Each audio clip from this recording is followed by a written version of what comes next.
Hindi ko ipopost yan, sir. Ano yan, sir? So kamo ang ginawa namin, Manila Pavilion. Ayan, oh. Musik ka naman, pre. Sa tayo, ano ha? Mga ilaw na ganda tingnan. Tingnan yung mga kaibigan. Yung bagong design ngayon na ano. Yung ginagawa ko ngayon.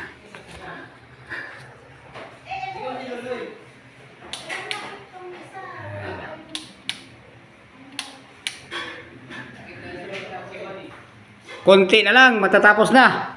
Ito sir, mabilis na lang yan. Diretsuhan lang ito eh. Kanto-kanto lang yan eh. Diyan, wala ka lang mapupuna sa akin dyan. Perfect yan.